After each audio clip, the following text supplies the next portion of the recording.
O evangelho puro e simples leva a vida por onde ela passa. A Rio para nós é viver em família. A Rio para mim é exercitar o amor. Viver o verdadeiro evangelho. A Rio para mim é cuidado. Para mim é missão. A Rio para mim é serviço. A Rio para mim é o aconchego para aqueles que precisam de carinho e acolhimento.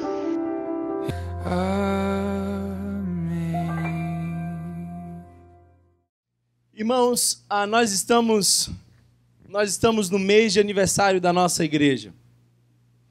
E todo mês de junho para a gente é muito especial, porque no mês do aniversário da nossa igreja nós vamos voltar a pensar alguns temas profundamente relevantes para a nossa caminhada como Igreja Rio.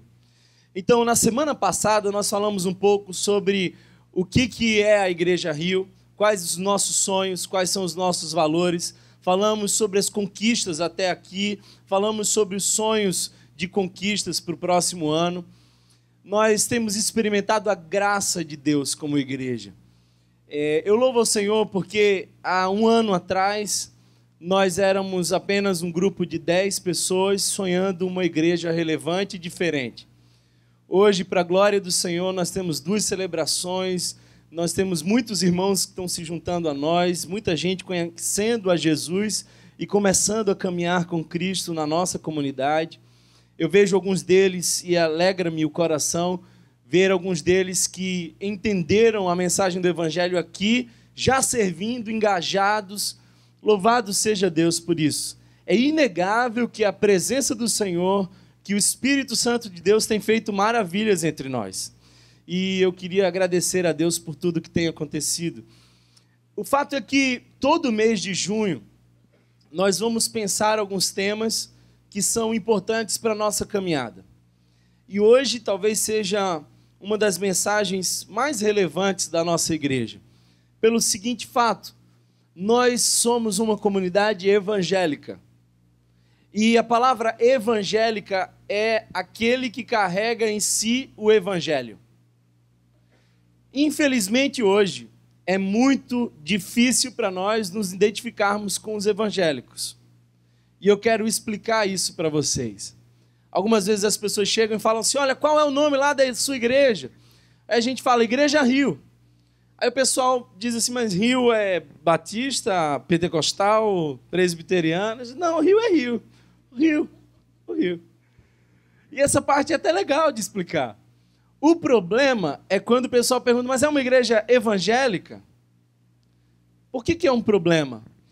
É que quando a gente diz sim, nós somos evangélicos, a gente se identifica com o movimento evangélico brasileiro, que infelizmente, em sua maioria, está contaminado por uma teologia distorcida e por práticas absurdas.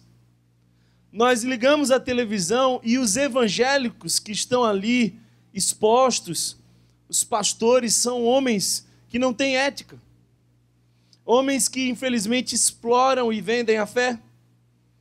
Talvez os nomes mais expressivos hoje da igreja evangélica brasileira estejam sendo, de alguma forma, fiscalizados e, eu diria que, há suspeitas de corrupção por todo lado.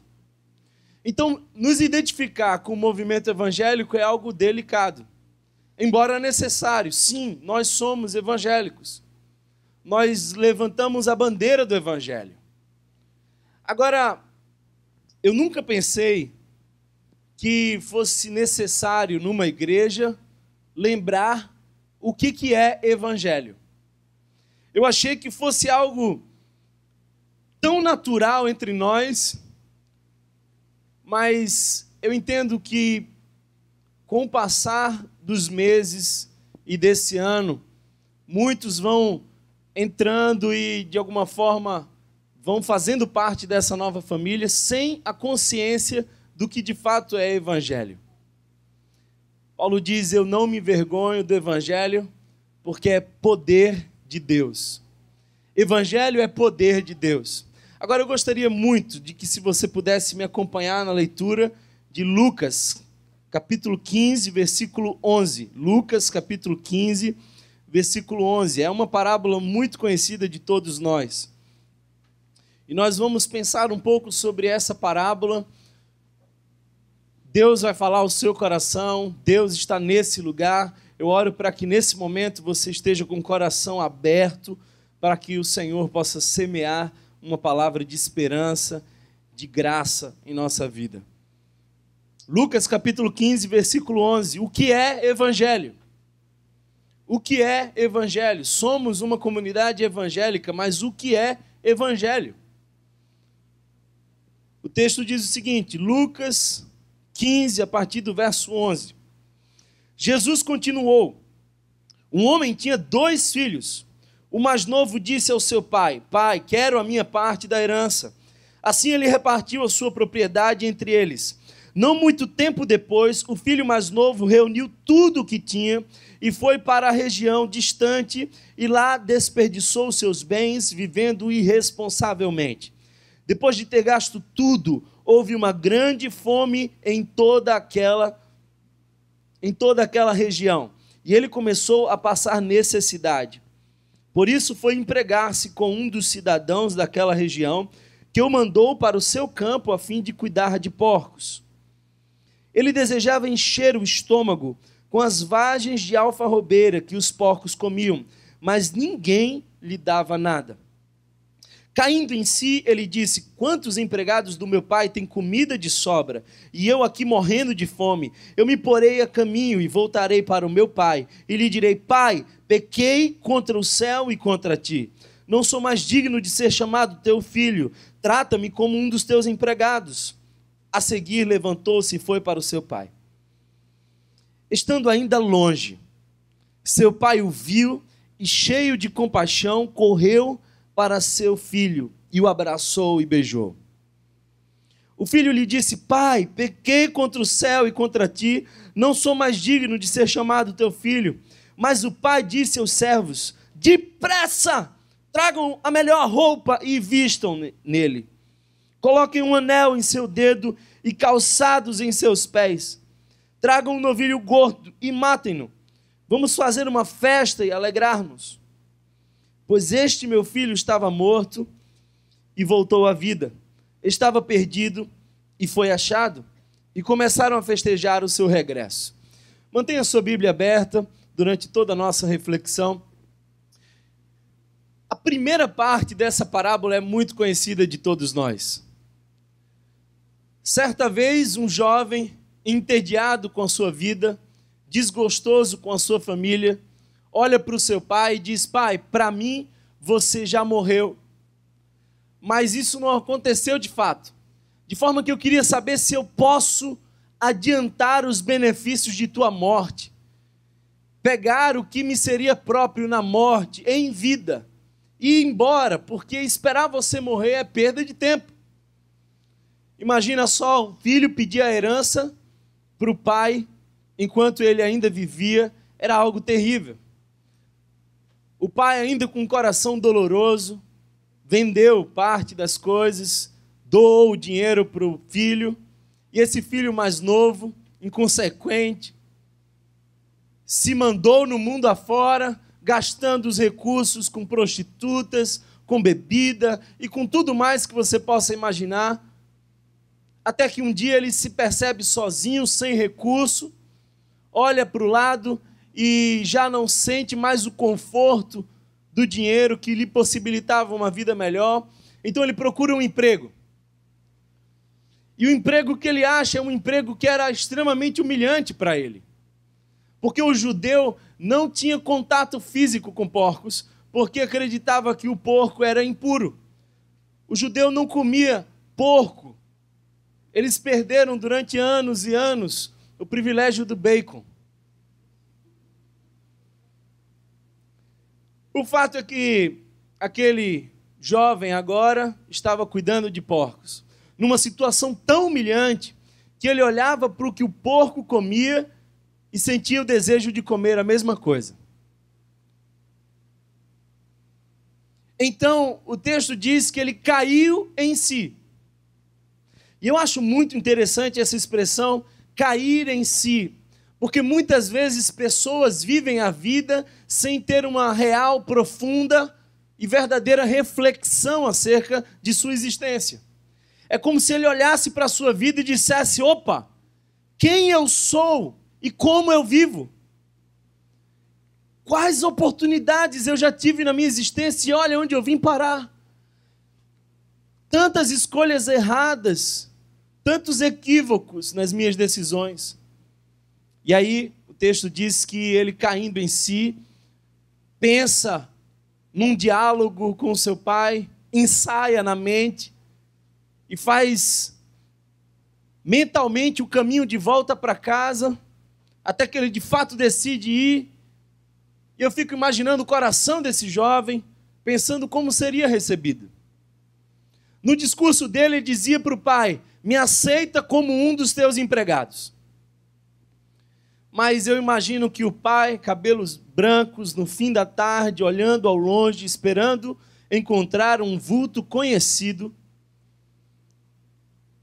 dá de cara com o seu filho mais novo se aproximando.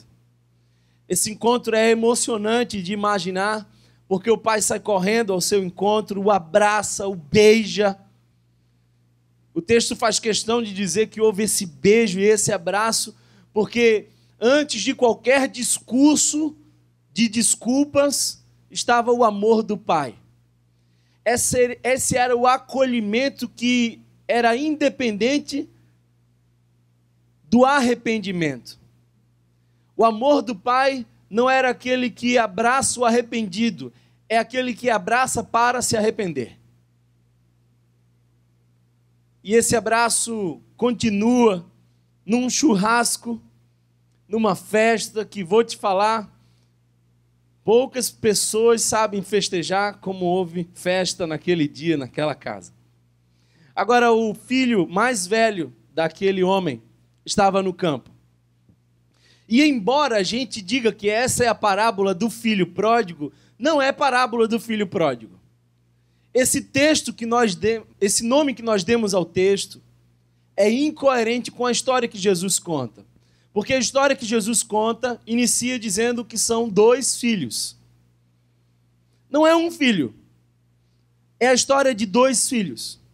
E eu queria que nós seguíssemos lendo a história a partir do versículo 25. Enquanto isso, o filho mais velho estava no campo. Quando se aproximou da casa, ouviu a música e dança. Então chamou um dos servos e perguntou-lhe o que estava acontecendo. Este lhe... Me perdi aqui, ó. Opa, é que tá ruim essa luz assim.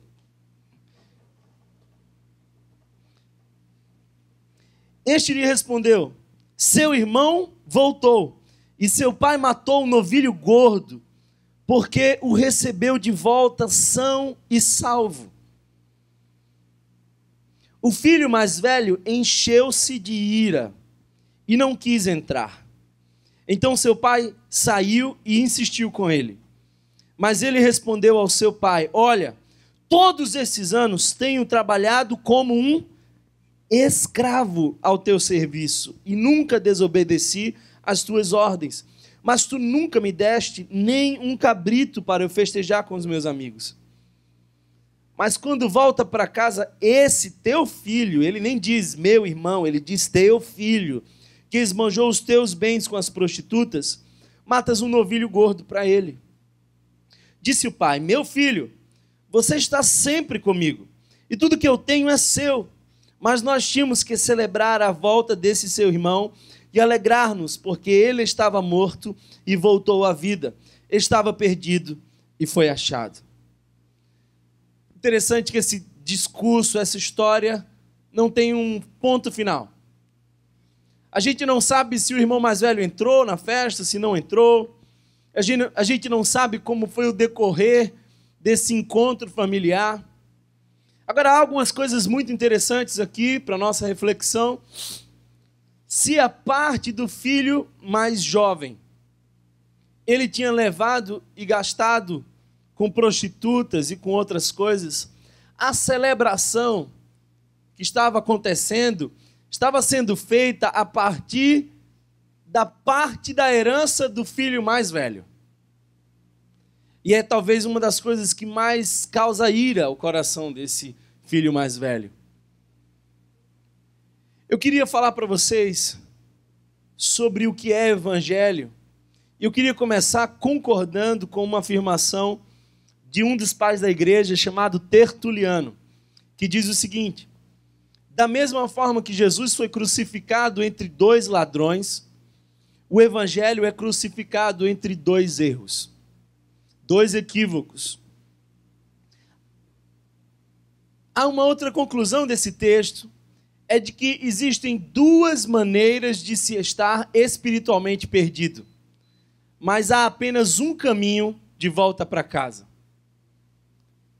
Os dois filhos estavam perdidos, o filho mais novo e o filho mais velho. É interessante que a história termina com o filho mais novo celebrando com o pai e o filho mais velho se recusando a entrar em casa. Eu diria que essa parábola é poderosa para sinalizar o evangelho, porque o contexto onde Jesus conta essa parábola é um contexto onde ele confronta tanto os fariseus quanto os publicanos. E ele propõe a terceira via de espiritualidade, que eu chamo de evangelho. Evangelho é a terceira via da espiritualidade. É a única via eficaz, verdadeira, para o relacionamento com Deus por meio da graça.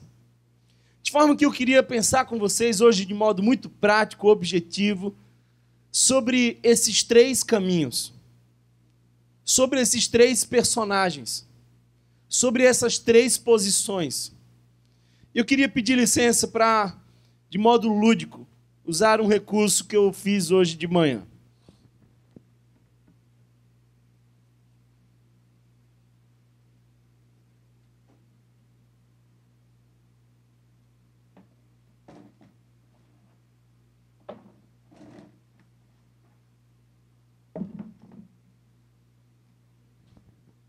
Quando você olhar para essas três cadeiras, eu queria que você visse aqui três possibilidades na espiritualidade.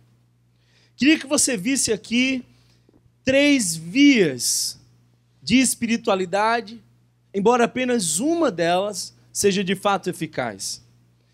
Essas três cadeiras são três arquétipos possíveis na nossa relação com Deus. Na primeira cadeira, na cadeira que está do meu lado esquerdo, na cadeira que está do lado direito para vocês, está sentado os religiosos. O filho mais velho ama essa cadeira. Ele adora sentar aí. Aqui nós poderíamos chamar de o lugar dos legalistas, o lugar dos moralistas. Aqui se vive da seguinte forma: a verdade sem a graça. Aqui a verdade sem a graça é o estilo da espiritualidade. Desse lado aqui está sentado o filho mais jovem, o moço que ousadamente saiu de casa. Desse lado aqui está representado todos aqueles que não gostariam de se aproximar de uma religião, de nenhuma proposta de espiritualidade, aqueles que eu chamo de os da irreligião. Talvez uma palavra filosófica para simbolizar esse arquétipo seria o relativismo. Quem sabe o liberalismo estivesse sentado nesse lugar. Nesse lugar, nós vemos a graça sem verdade. Então, eu gostaria de apresentar para vocês o filho mais velho e o filho mais jovem. Mas eu não queria esquecer aqui de apresentar para vocês o pai. É a terceira figura dessa parábola e o pai representa aqui o evangelho. De forma que nós podemos pensar durante os próximos minutos qual é o perfil onde você se encaixa. Como é o seu estilo de vida, a sua espiritualidade, a sua religiosidade, como vive o teu coração, como se comporta diante de Deus. Nessa cadeira da religião, se pensa da seguinte forma: somos salvos pelo nosso modo de viver. Para ser salvo, é preciso ter uma vida moralmente ajustada. Essa é a ideia da religião. Então eu lembro que quando eu era jovem, ainda adolescente, as pessoas perguntavam para mim assim: olha, você tem certeza da sua salvação? E tinha culto que eu dizia: opa, estou na glória.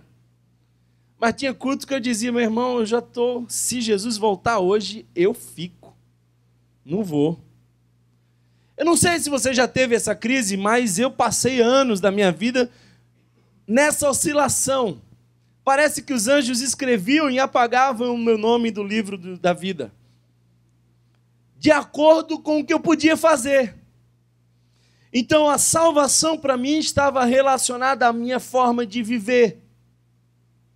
Do outro lado, o pensamento dos relativistas, pensamento dos filhos mais jovens, é: se Deus existe, Ele me ama, Ele é bom e salvará a todos, não importa o que a gente faz.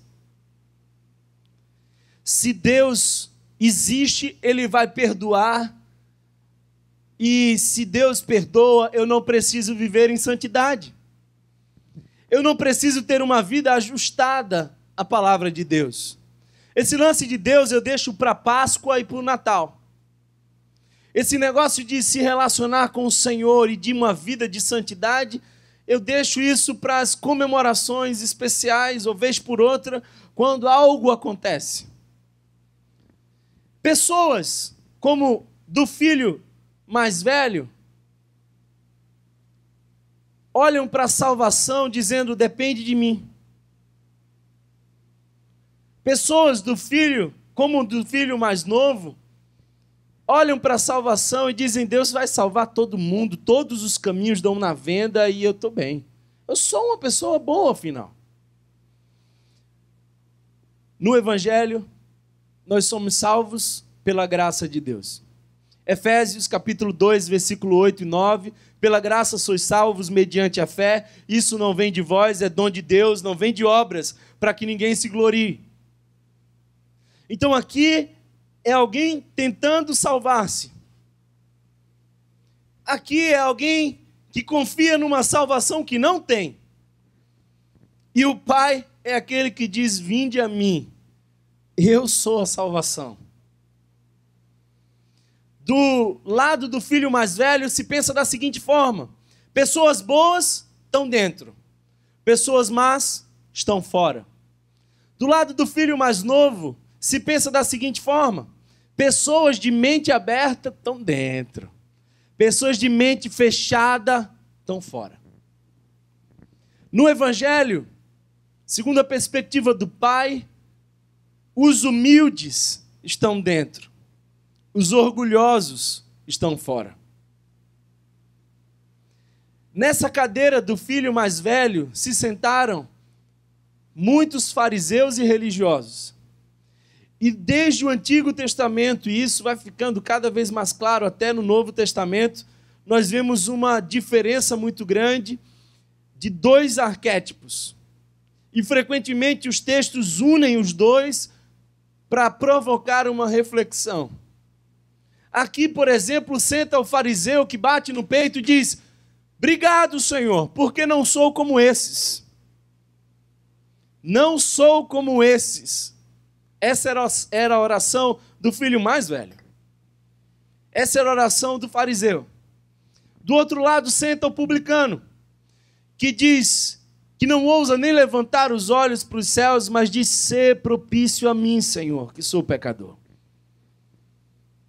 Daqui, muitos professores de teologia sentariam, pastores, ministros. Aqui se sentariam muitas prostitutas, ladrões, corruptos, por que não dizer travestis?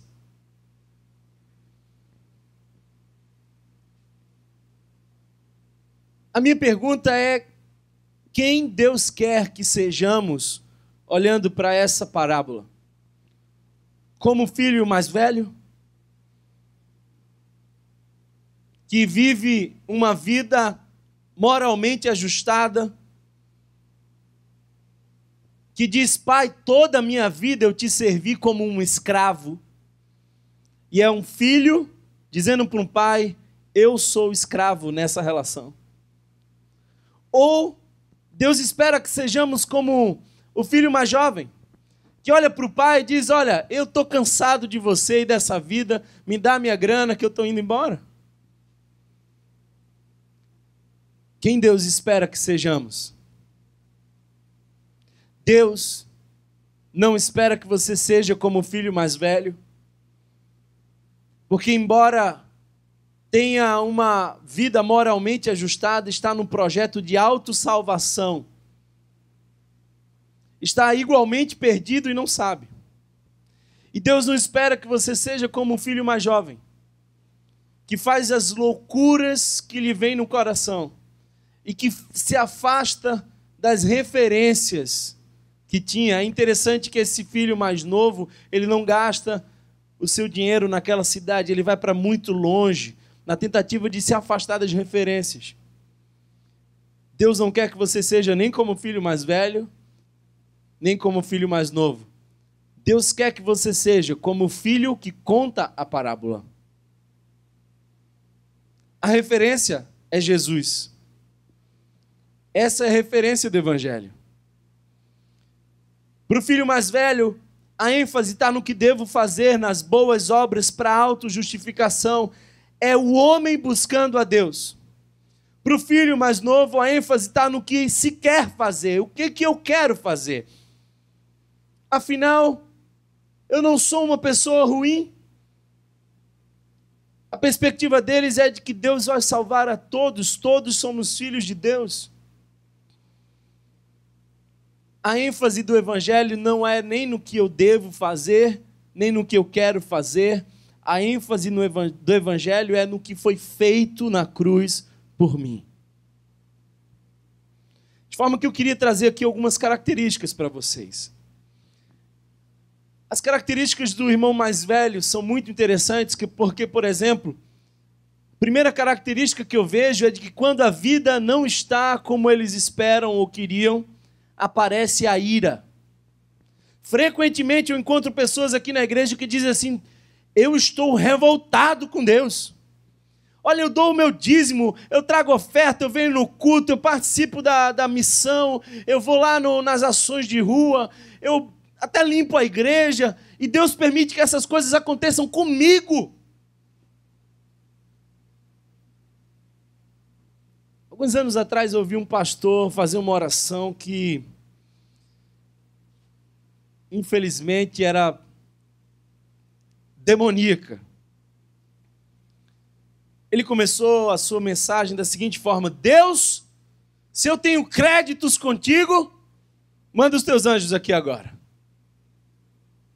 E é como se Deus estivesse dizendo: opa, esse aí eu tenho uma dívida com ele, eu vou mandar, estou mandando meu filho anjos, querubins, serafins. A gente fica rindo, mas a gente às vezes acha, como filhos mais velhos, que nós temos crédito com Deus, de que Deus é nosso devedor. Uma segunda característica do filho mais velho é de que a motivação deles para obedecer é o medo. A motivação para obedecer é o medo. E a gente vai aprendendo isso até nas músicas infantis que eram cantadas para nós. Cuidado, mãozinha no que toca. Cuidado, olhinho no que vê. Papai do céu está olhando para você. Cuidado. Cuidado. E a gente vai achando de que a nossa motivação mais profunda para a obediência é o medo.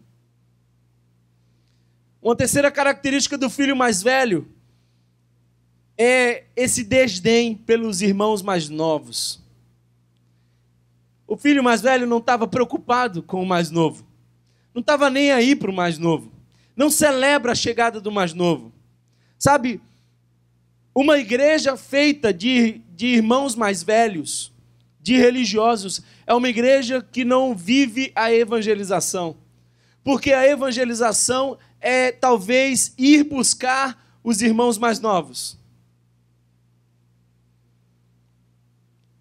Uma outra característica dos irmãos mais velhos é que eles não conseguem perdoar. E até ficam irados com o perdão do pai. Porque as categorias com as quais eles enxergam a vida são as categorias de autojustiça. E quando o perdão entra, e o perdão nada mais é do que a encarnação da graça, aquele perdão ofende a um ser justo. O filho mais jovem, quando a vida não está como eles querem, eles cometem loucuras, não importando se vão machucar pessoas. Eles não pensam nos outros, estão o tempo inteiro pensando em si mesmos. Acham que obedecer é perder tempo. Esse negócio de Bíblia, esse negócio de Deus mandou, esse negócio de estar na palavra, esse negócio é de alienado, eu estou fora disso, eu vou viver como eu quiser viver. Eles pensam em si o tempo inteiro e frequentemente demoram bastante para reconhecer os seus equívocos na caminhada e os prejuízos que eles causaram. Muitos nem conseguem perceber que é necessário fazer o caminho de volta arrependido. Graça, irmãos, a escandalosa graça de Deus é o oposto do mérito.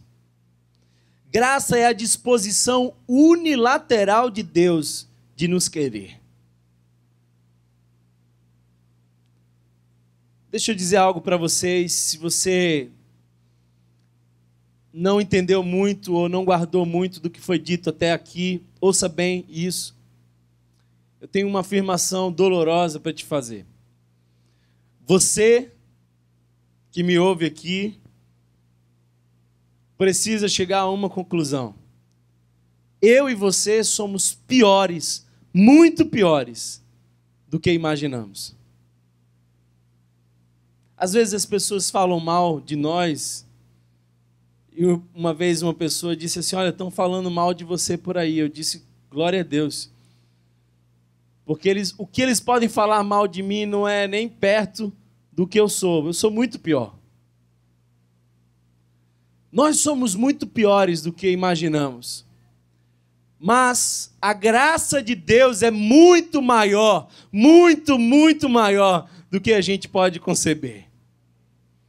E a palavra de Deus diz que onde abundou o pecado, superabundou a graça.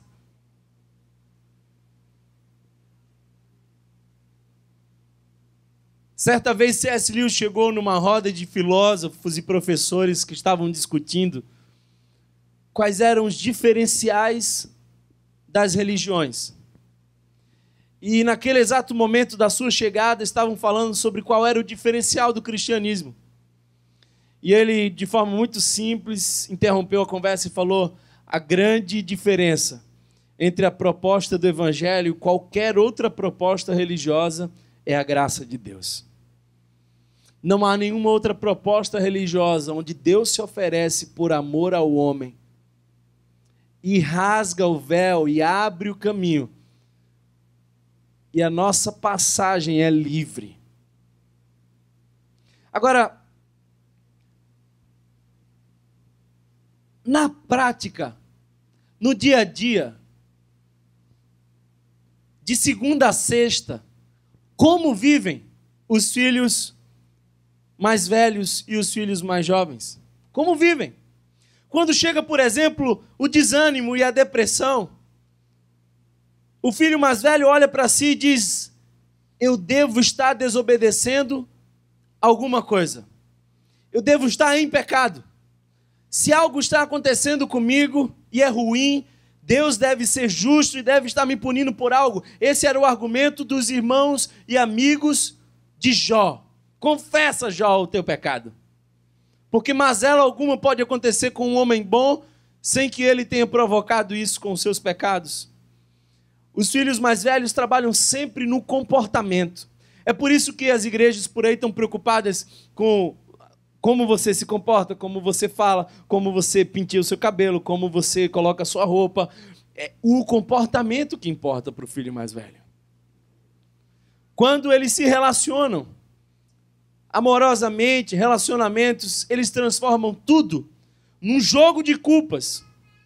Quando a gente critica o filho mais velho, eles reagem de modo abrupto. Sabe por quê? Porque um filho mais velho não consegue ouvir uma crítica, porque ele precisa, de alguma forma, blindar a sua autoimagem. Tudo tem a ver com a autojustificação dele.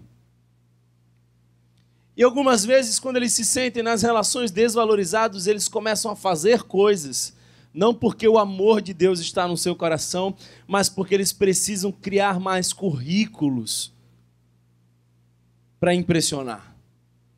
Outro dia chegou um irmão, vindo pela primeira vez na nossa comunidade, no final ele chegou e falou assim: olha, tudo bem, pastor, meu nome é Ciclano de tal, eu sou teólogo, missionário, conferencista, eu sou, inclusive, professor de judô, inglês, karatê. Começou a trazer o currículo dele. Minha vontade foi de olhar para ele e falar: prazer, meu nome é Bill.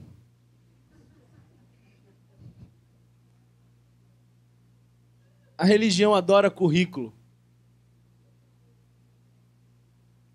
Pessoas da religião quase sempre geram dependências e codependências.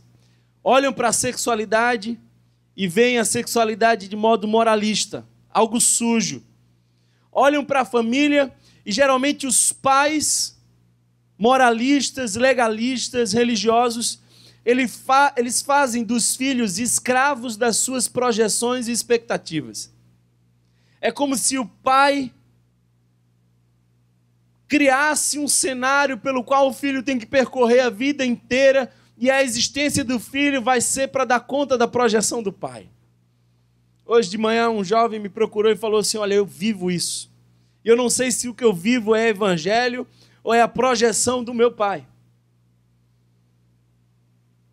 Quando se trata de autocontrole, a mente moralista diz: controle as suas paixões para não ser castigado. Quando se trata de testemunho, o filho mais velho pensa da seguinte forma: eu estou certo, você é errado. E o máximo que eles conseguem fazer é proselitismo. Os filhos mais jovens, por outro lado, vivem da seguinte forma: quando enfrentam o desânimo, a depressão, eles dizem assim: tudo que você precisa é se amar, se aceitar e fazer o que der na telha. Os filhos mais jovens trabalham as emoções. O arquétipo do relativismo mexe com o emocional. Se a religião trabalha no comportamental, o relativismo trabalha com o emocional. No amor, nos relacionamentos, quase sempre são reduzidos às negociatas de benefício mútuo. A nossa geração hoje é a geração que sai e os adolescentes ficam comemorando porque beijaram 15, 20.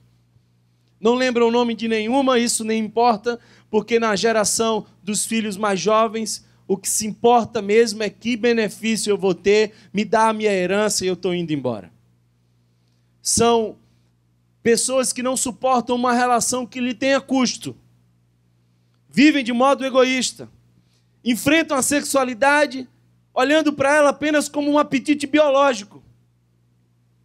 Você vai para um psicólogo e diz assim: olha, eu estou enfrentando alguns desejos sexuais que, segundo os meus princípios e valores, são desproporcionais. E o psicólogo olha e fala assim: que é isso? Você é jovem. Vai viver, menina. Os relativistas na família, sinceramente, não enxergam a necessidade de lealdade familiar, de cuidado mútuo. Eles estão pensando cada um por si.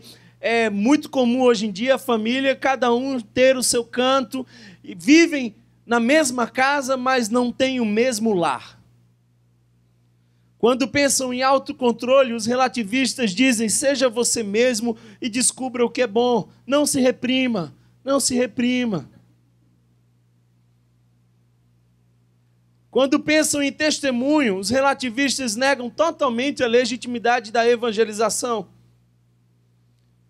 Por que é preciso evangelizar? Há um aspecto muito interessante desses. Os filhos mais velhos encaram a alegria e o humor de modo tão moralista que se sentem obrigados de levar a vida muito a sério. Às vezes eu fico pensando como algumas pessoas enxergam a nossa espiritualidade. Porque se você estivesse aqui no domingo passado, você ia ver uma turma aqui na frente, pulando, alguém estourando sei lá como chama aquilo, confete, chuva de prata que cai sem parar. E a gente... Aí o irmão entra e ele aprendeu que a espiritualidade era aquilo de enxergar a vida sério demais. Ele não consegue dar uma gargalhada. Ele não consegue lembrar qual foi a última vez que o estômago doeu de tanto rir com bobagem. Os filhos mais jovens, na alegria e no humor, se inclinam ao pessimismo. Porque no fim de tudo não há esperanças. Olham para a vida, desfrutam como podem, sem limites, mas toda balada acaba. Todo carnaval tem a sua quarta-feira de cinzas. E o pessimismo, a tristeza e o vazio aparecem mais uma vez. Agora, eu queria pensar com vocês sobre 3 lições importantes que eu aprendo nesse texto. Eu queria que você abrisse bem o seu coração para o que eu quero te falar agora. Tanto o bom filho como o mau filho, tanto o mais novo quanto o mais velho, ambos estão perdidos. A parábola mostra que ambos estão distanciados de uma relação amorosa com o Pai. Um, por conta do seu mau comportamento. É o jovem que sai, que larga tudo, que se mete na vida, que faz besteira. O outro está perdido por seu bom comportamento. E talvez essa seja a parte mais difícil de ouvir e entender. 2 coisas nos afastam de Deus: as nossas boas obras e as nossas más obras. É possível que as nossas boas obras nos afastem de Deus porque gerem em nós a sensação de que nós podemos nos auto-justificar. É possível que as boas obras nos afastem de Deus porque de alguma forma a gente se sente seguro demais para depender do eterno. Sabe, a gente não conseguirá entender a graça de Deus sem entender o quão pecadores nós somos. Quanto mais a gente se acha bom, mais distanciado nós estamos da graça de Deus. Segunda verdade que eu aprendo nesse texto é que tanto pecar, irmãos, é tentar ser o seu próprio Salvador. Se eu pudesse dar uma definição de pecado para vocês hoje, eu daria essa: pecar é tentar ser o seu próprio Salvador. Seja quebrando todas as regras ou se apegando a todas elas numa postura de autojustiça. Pecar é tentar ser o seu auto-salvador. Terceira lição que eu aprendo nesse texto é de que Talvez essa seja a lição mais difícil de se entender. Embora ambos estejam perdidos, o filho mais velho e o filho mais novo, estar perdido como o irmão mais velho é mais perigoso do que estar perdido como o irmão mais novo.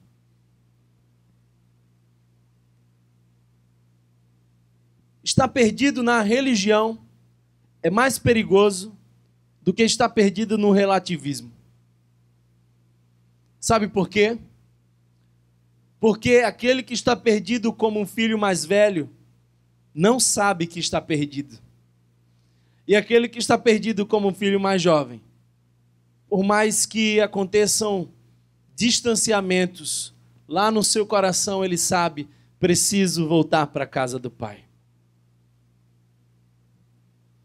Infelizmente, tem muitos religiosos por aí que jamais perceberão a sua condição de perdição.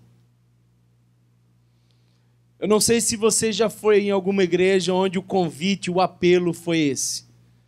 Aqueles que se consideram religiosos, se arrependam, se convertam ao Senhor, aceitem a Jesus, venham aqui na frente, a gente quer orar por você. A gente só pensa no filho mais novo. A gente só pensa naquele que chutou o balde, foi embora. Que Deus converta o nosso coração. Irmãos, o resumo dessa conversa é que todos nós estamos perdidos. Todos nós estamos perdidos. Eu lembrei, quando eu estava fazendo essa reflexão, eu lembrei de um caso que aconteceu comigo quando eu era ainda criança. Eu fui com os meus pais numa viagem e a gente foi visitar uma feira de artesanatos e eu soltei a mão do meu pai. Soltei a mão da minha mãe e entrei nos corredores da feira louco para ver tudo aquilo que estava exposto. Me parecia tudo tão encantador que eu quis fazer essa viagem. Me larguei e fui. E corri, dobrei cada esquina e fui tentando aproveitar cada cenário. E de repente me ocorreu pensar de que eu estava perdido.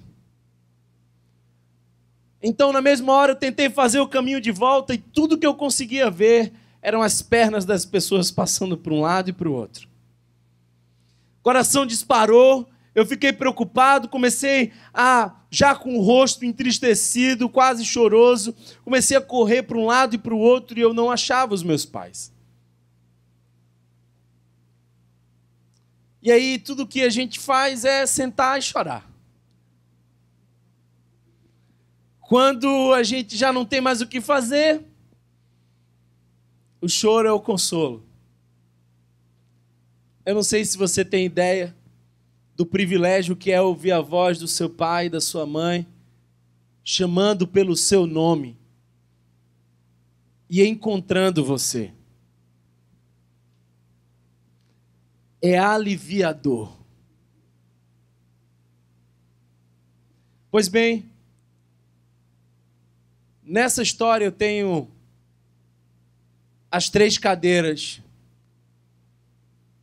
O relativismo é a tentativa de se afastar do Pai e correr e experimentar tudo que se possa, de transgredir os limites de segurança, de ir além das fronteiras na busca por uma experiência. Esse é um relativismo. A religião é a tentativa de voltar e encontrar o Pai. A palavra religião vem do verbo latim religare, que é uma religação. É a tentativa do homem se religar a Deus. Religião é o desespero e a angústia de um filho perdido procurando seu pai inutilmente. Evangelho é quando o pai encontra o filho, o chama pelo nome, abre os braços e diz: vem, eu estou aqui te esperando. Eu não sei se você se sente perdido. Nós temos o desejo de ser autorreferentes. Nós estamos buscando a autorreferência.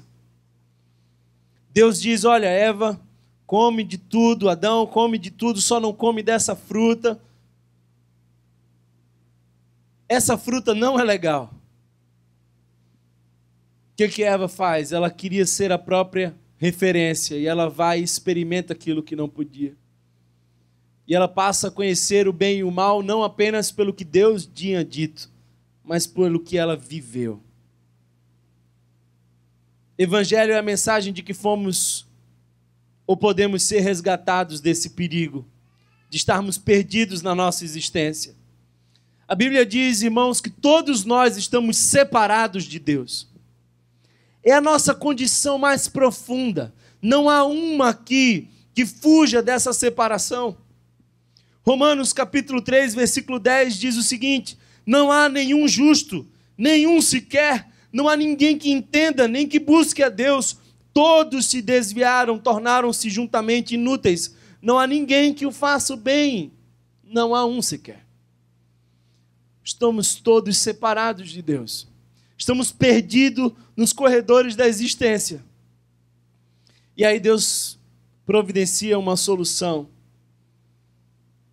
E o Romanos, capítulo 3, versículo 20, diz o seguinte: portanto, ninguém será declarado justo diante dele, baseando-se na obediência à lei, como os religiosos tentam fazer.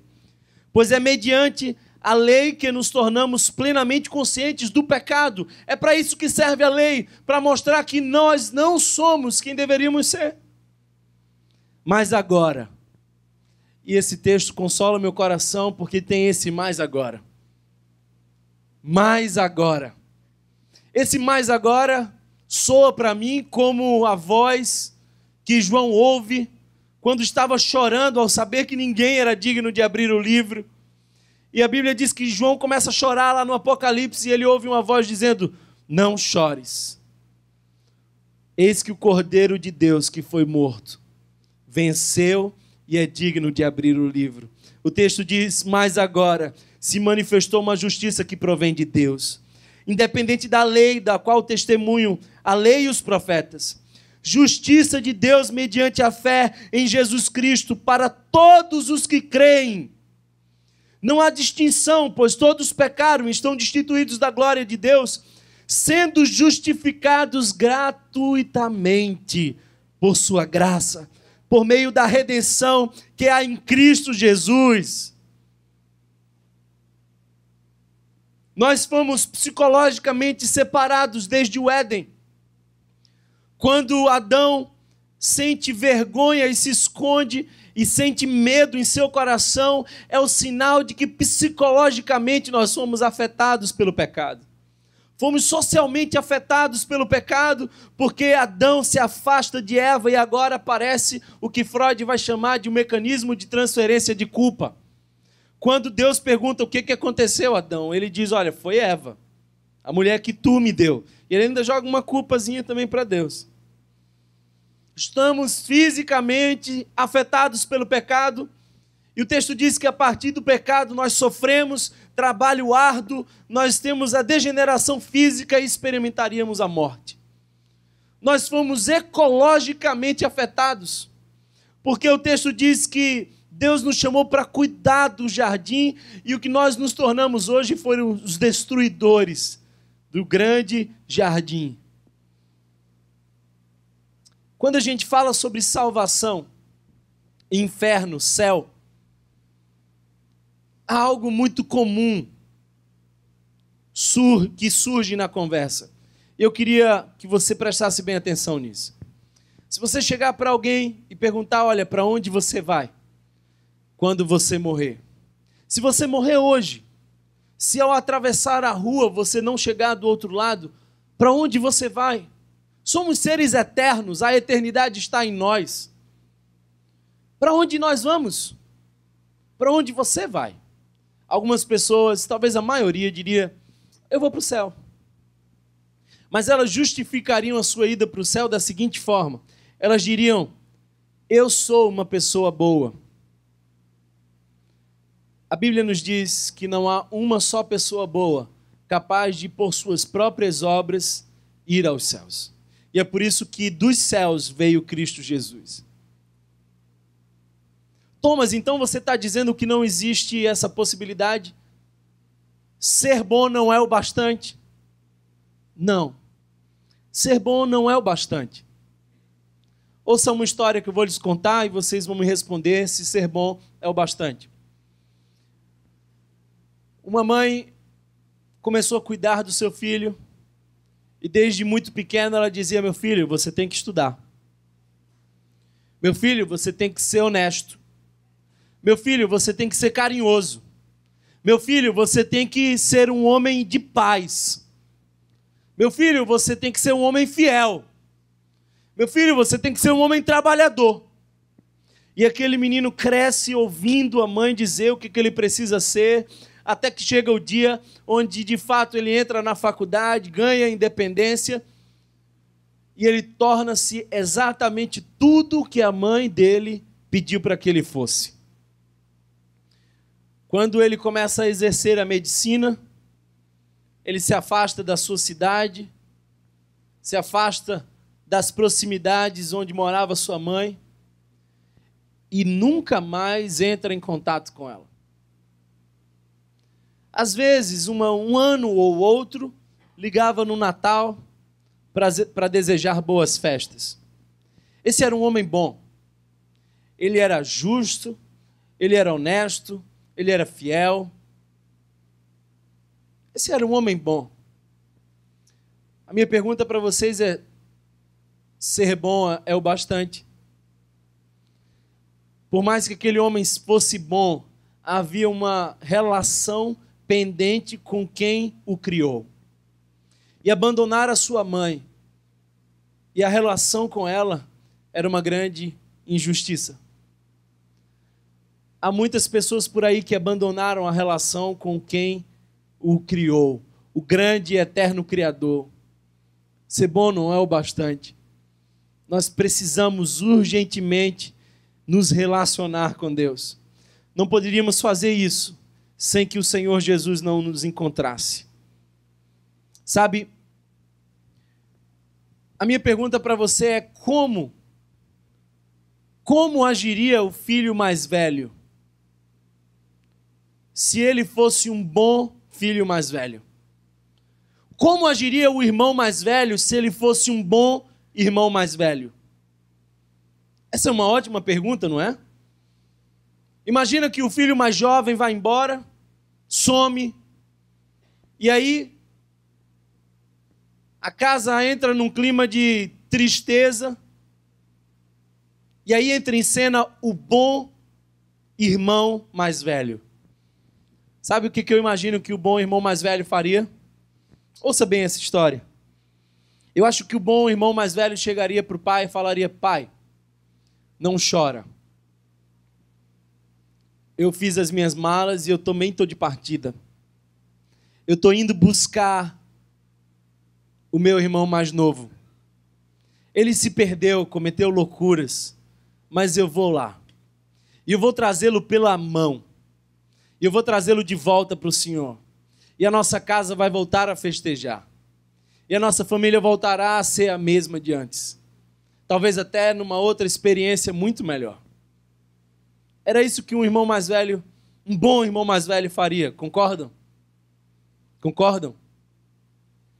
Foi isso que Jesus fez. Nós soltamos a mão de Deus e nos afastamos. Nos perdemos entre os corredores da existência, mas Jesus olha para o Pai e diz: eu vou descer em forma de homem e vou pagar o preço necessário para celebrar a festa daqueles que estavam perdidos, mas que a partir de mim serão reconciliados com o bom Pai. Jesus é o bom irmão mais velho. Nós estávamos perdidos em nossos pecados. mas Cristo Jesus nos encontrou. E sabe, quando Jesus nos encontra, transformações acontecem. Quando Jesus nos encontra, milagres acontecem. Eu não sei se você consegue lembrar quando foi que Jesus te encontrou, ou quando foi que as mudanças desse encontro ocorreram. Mas eu quero dizer para você que quem se encontra com Jesus é ex alguma coisa. Quando eu era jovem, eu ouvia uns testemunhos, eu gostava de uns testemunhos, que eu chamo de testemunhos de Hollywood. O cara chega e fala assim: olha, sou ex-usuário de droga, ex-chefe do tráfico, ex-homossexual, eu morri, ressuscitei, hoje eu tenho 3 filhos, casado, sou crente. E a gente ficava dizendo: caramba, nossa, esse aí Jesus salvou mesmo, hein? Eu lembrava de um testemunho de um cara que tinha levado 8 tiros, o médico foi lá e falou assim: morreu. Aí Jesus ia lá e ressuscitava o cara, e eu ficava ouvindo aquilo, lembro que era na fita ainda. Não sou tão novo assim, não. Mas eu fiquei pensando outro dia, quem se encontra com Jesus é ex alguma coisa. Se não houve uma mudança em sua vida, você não se encontrou com Jesus. Quem sabe o que você fez foi encontrar a religião, uma forma de viver como filho mais velho. Mas quem se encontra com Jesus experimenta uma transformação. É ex alguma coisa. Talvez não seja ex-chefe do tráfico, mas é um ex vazio que agora foi preenchido pelo Espírito Santo. Talvez não seja ex-usuário de drogas, mas é um ex-depressivo que agora encontrou a alegria que vem de ser salvo pela graça. Não há alegria maior do que saber que fomos salvos pela graça. Talvez você diga: olha, eu não morri com 6 tiros, mas eu estava morto por dentro e o Espírito de Deus me trouxe vida. Quem se encontra com Jesus é ex alguma coisa. Quem sabe ex triste, ex vazio, ex perdido, ex depressivo.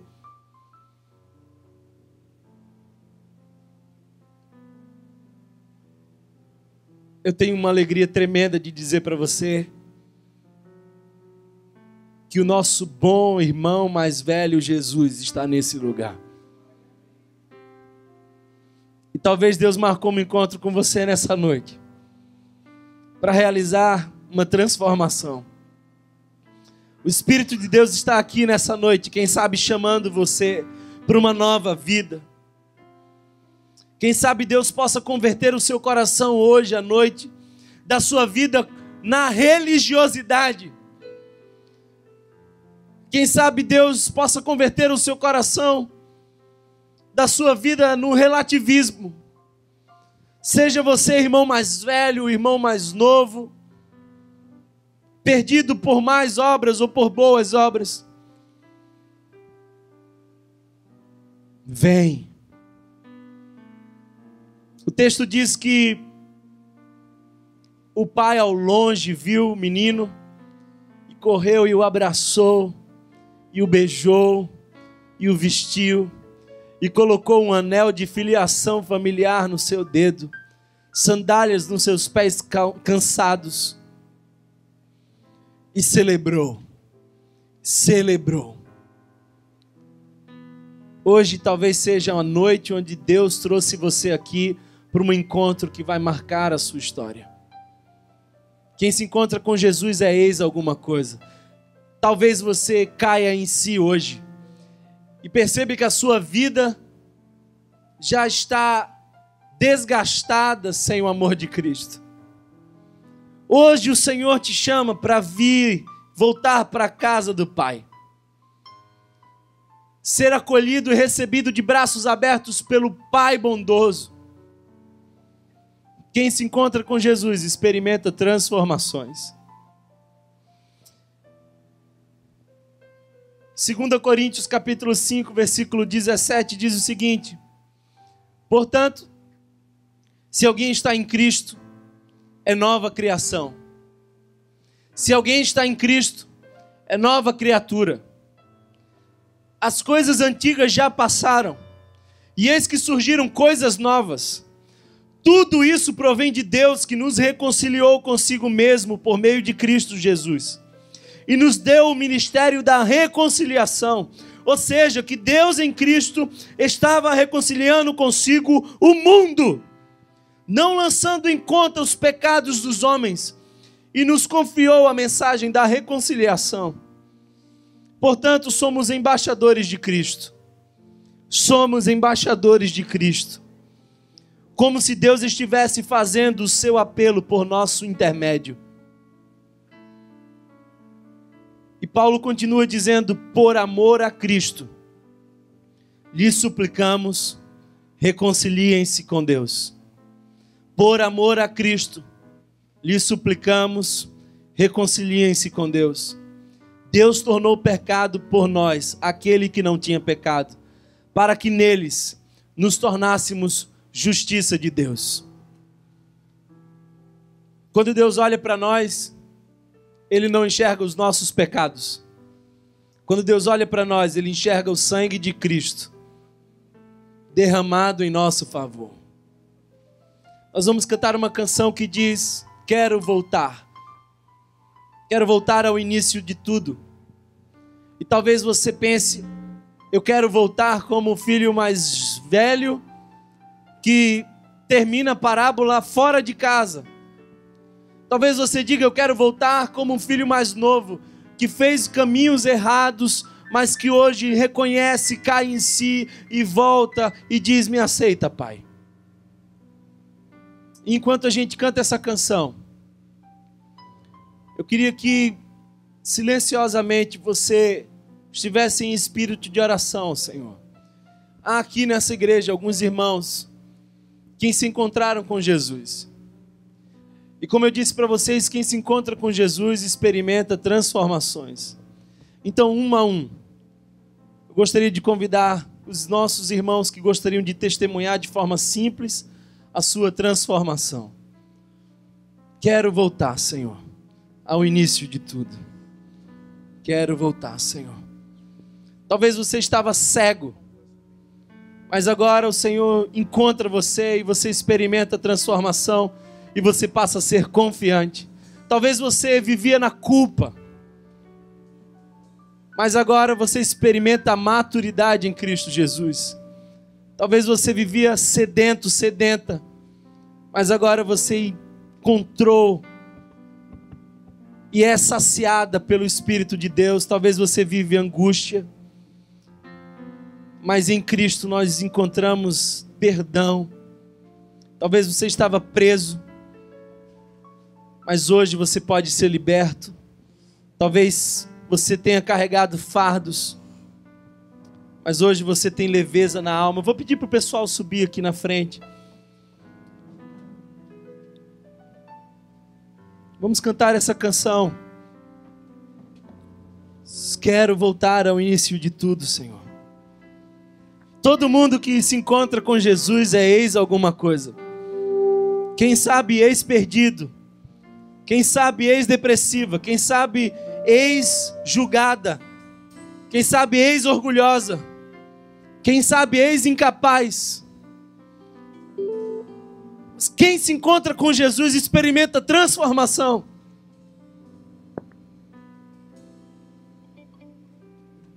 Quero voltar ao início de tudo, encontrar-me contigo, Senhor. Quero rever meus conceitos, valores, eu quero reconstruir. Vou regressar ao caminho, vou ver as primeiras obras, Senhor. Diga: eu me arrependo, Senhor. Eu volto para casa. Tô com saudade do abraço de Deus. Eu quero voltar. Eu quero quero voltar ao primeiro amor, ao primeiro amor. Eu quero voltar a Deus. Eu quero voltar ao primeiro amor, ao primeiro amor. Eu quero voltar a Deus. Feche seus olhos onde você está, se você se sente à vontade para isso. Eu não conheço sua história, não sei como você vive, mas o que eu sei é que Deus está ansioso por sua volta, desejoso por te abraçar e te receber. Deus que não se cansa dos nossos recomeços, Deus em quem nós temos sempre uma nova chance, Deus que não desiste de nos perdoar. É o Pai bondoso que te espera voltar para casa. Seja você o filho mais novo, seja você o filho mais velho,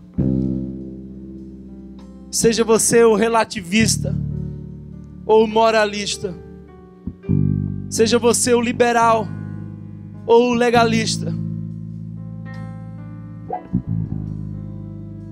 o Pai bondoso te chama e te chama pelo nome. Está desejando fazer transformações na sua vida.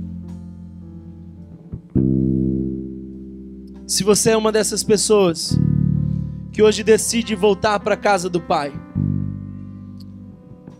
se você decide sair dos terrenos da religião, do medo, da angústia, do legalismo, do moralismo e se lançar alegremente nos braços de Deus, todos com os olhos fechados agora, se você é uma dessas pessoas que quer sair da religiosidade e encontrar-se com o Evangelho de Jesus de Nazaré, puro e simples e transformador, levante uma de suas mãos, eu quero orar por você. Amém, amém.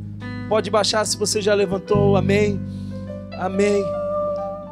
Talvez você esteja aqui na frente e você ainda queira ter um encontro com o Senhor. Hoje eu peço para que Deus converta o teu coração de toda religiosidade. Mas quem sabe você é como um filho mais novo, que se afastou das referências de Deus, se afastou da presença de Deus, se afastou da casa de Deus. Quem sabe faz tempo que você não sente a presença de Deus abraçando o seu coração. Hoje Deus te trouxe nessa noite para dizer: volta, meu filho.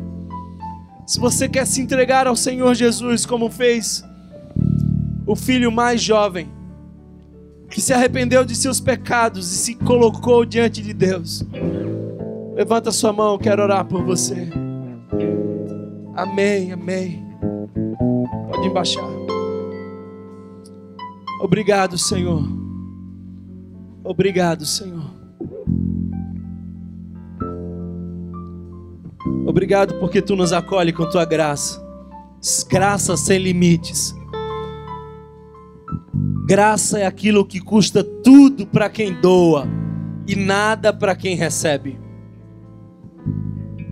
Te agradecemos pela Tua graça, Senhor, que nos reconciliou através de Cristo Jesus contigo. Muito obrigado, Senhor. Amém. Nós vamos cantar mais uma vez essa canção. E eu queria que, um a um, você viesse aqui na frente e mostrasse a transformação que Deus fez. Depois você pode ir para o seu lugar. Um a um, quem você era antes de Jesus e quem você passou a ser depois de Jesus. Quem você era antes de Cristo e quem você passou a ser depois de Cristo. Enquanto a gente canta essa canção, mais uma vez, louve o Senhor. Quero voltar.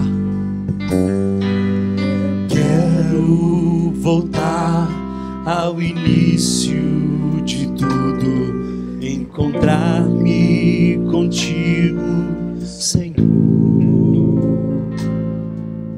Quero rever meus conceitos, valores. Eu quero reconstruir. Vou regressar ao caminho, vou ver as primeiras obras, Senhor.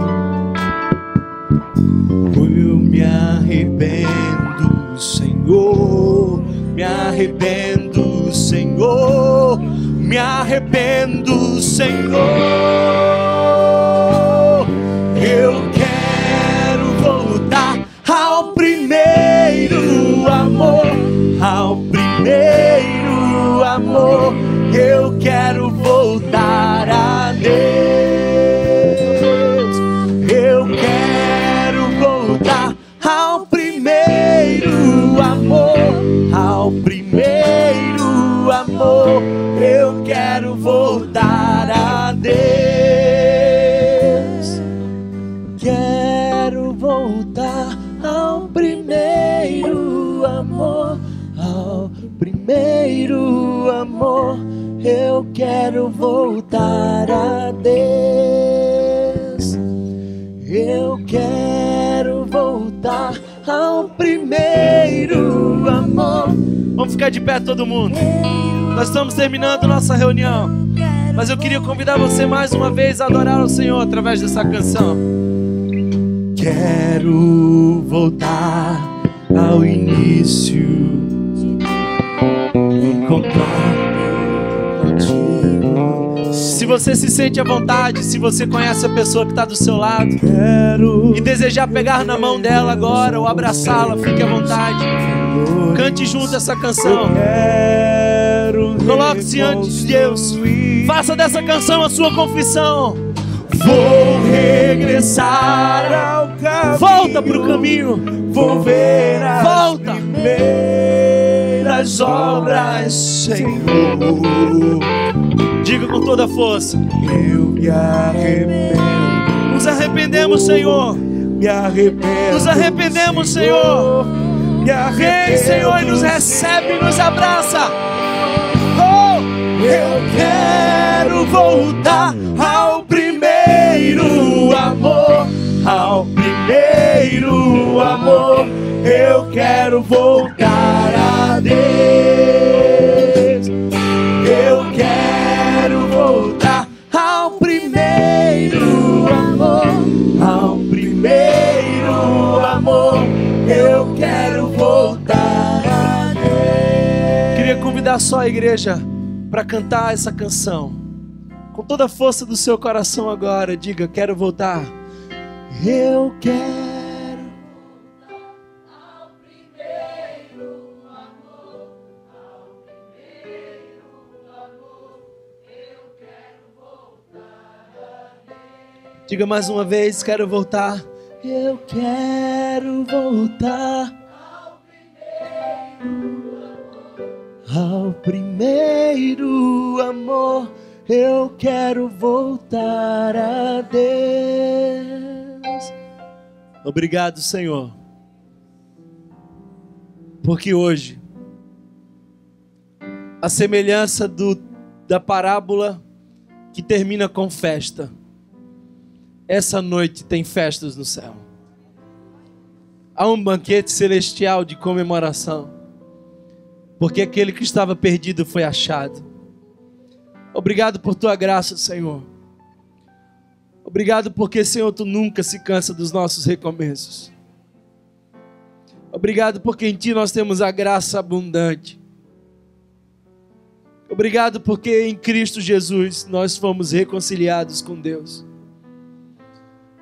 Obrigado, Senhor, pelo teu Espírito Santo que toca nosso coração nessa noite e nos convence a fazer os caminhos de volta, a nos arrepender, a voltar a ser filhos, e que a tua graça nos alcance. Que o amor de Deus, o nosso eterno Pai, que a graça de Cristo Jesus